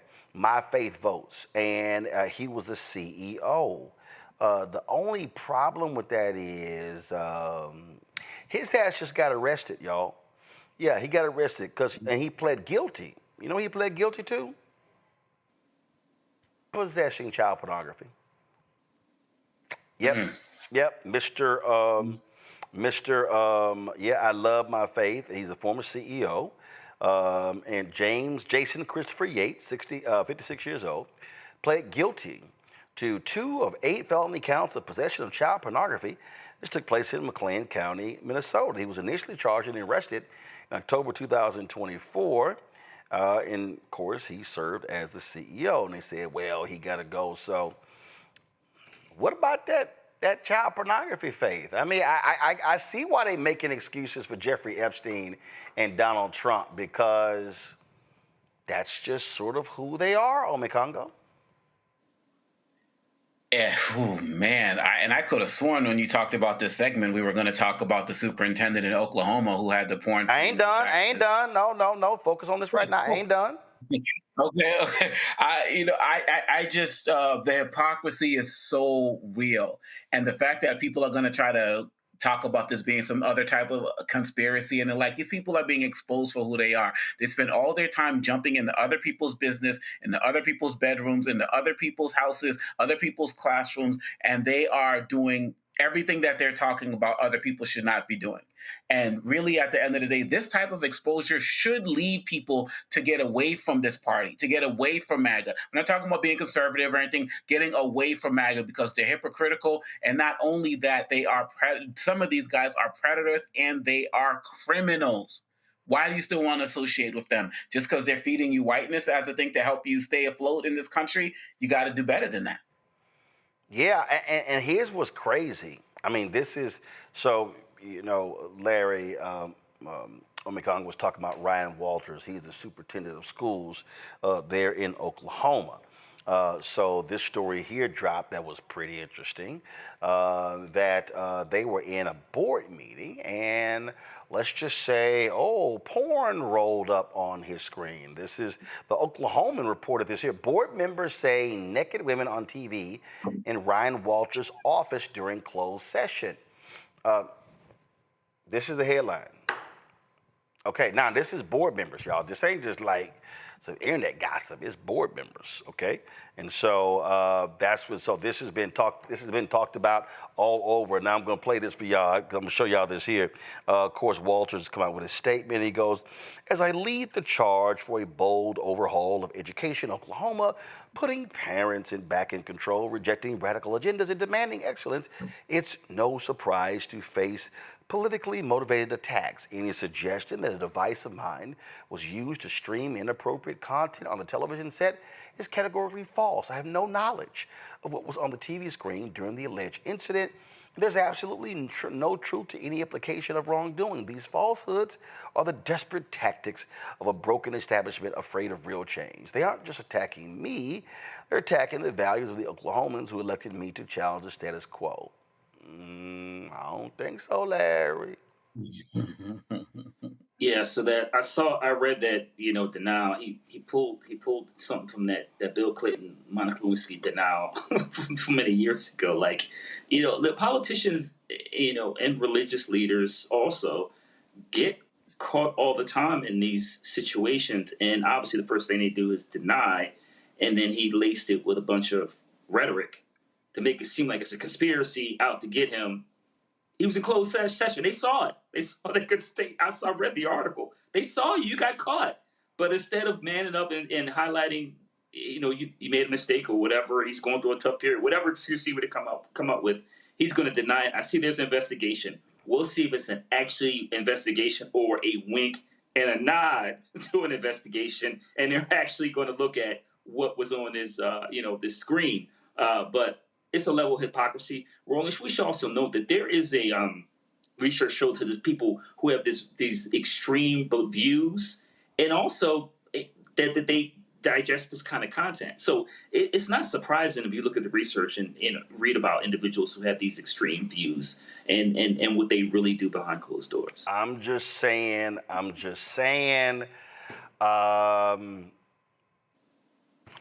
Joy, he should just go ahead and just let his freak flag fly. Exactly. Look, let's clarify. A lot of people watch porn. It's not wrong. I'm going to go out and say that. I love this person right here goes, he's an honorable man. I believe this was a setup. Yeah. Let's talk about what this is. When you're doing it on a public device and you're doing it at work, that's the problem. That's in one category. I love it. Then let's talk about together. people who are engaging in child pornography. Is something totally different. Yeah, and again, there's an account I follow on Twitter. It's a whole lot of Republicans who are constantly getting busted on child pornography. I mean, correct. I mean, just some sick, demented individuals, and they always put ain't drag queens. Yeah, it's the intensity of their denial that usually tips us off. Yeah. That something is wrong with them, something that they're seeking to hide. Well, guess what? They're asking for the sheriff to investigate, so we're going to see what happens there in Oklahoma. All right, folks, I'm going to have the Original T Classic video for tomorrow. We've got a couple of sports stories we're going to talk about tomorrow as well. CeCe Sabathia, as well as Bubba Wallace, but we'll say that tomorrow. Let me thank my panel for being listening today, Joy, Larry, and Omi Congo. Certainly appreciate it. Thank you so very much for being here, folks. That is it for us. We got to bounce. First off, of course, support the work that we do. Join our Bring the Funk fan club, okay? Use Cash App if you want to support our Bring the Funk fan club. Here it is. Of course, use the Stripe QR code. Click that. Click the Cash App button to contribute. Check some money order, P.O. Box 57196, Washington, D.C. 2003 7-0196. PayPal's R. Martin Unfiltered, Venmo RM Unfiltered, Zelle Roland at RolandSMartin.com, Roland at RolandMartinUnfiltered.com. Of course, if you want to, download the Black Star Network app, Apple phone, Android phone, Apple TV, Android TV, Roku, Amazon Fire TV, Xbox One, Samsung Smart TV. You can check it out right there. Of course, you can also, get my book, White Fear, The Browning of America, Making White Folks Lose Their Mind, available at bookstores nationwide. Get the audio version I read on Audible, folks. Don't forget to get our Black Star Network swag. If you can do that by going to shopblackstarnetwork.com. Get our hats, T-shirts, all sort of stuff right there on the website. Also, there are other Black-owned products you can also get there as well. So you want to support those products, shopblackstarnetwork.com. Don't forget, you can also, right here, you can also, of course, support Fanbase. Support Fanbase by downloading the app. If you want to invest, go to startengine.com/Fanbase to do that as well. Also, let me shout out my sister, Levita Martin Marshall, turns 55 today. She had a big celebration in Houston on Saturday night. They had a, what's with them sipping paint parties? Y'all know I wasn't painting nothing. I was busy the one doing the video. Of course, that's what I was doing. So my job is always document the good stuff. So that's what was taking place. So had a great time at the house celebrating her birthday. Let me see if I can get the video playing right here. And so that's, let's see what's going on. There we go. All right, here we go. That's her right there, jamming to the music. And so my parents were there. A lot of family members were there. Everybody enjoying themselves with the sip and paint party. When I got there, y'all know the party got turned up because I started DJing. And see, that's why the whole room is doing what they do. So that's the way we roll. So Levita, happy 55th birthday. All right, folks, that's it for us. I got to go. I'll see y'all tomorrow right here, Roland Martin Unfiltered, right here on the Black Star Network. Holla!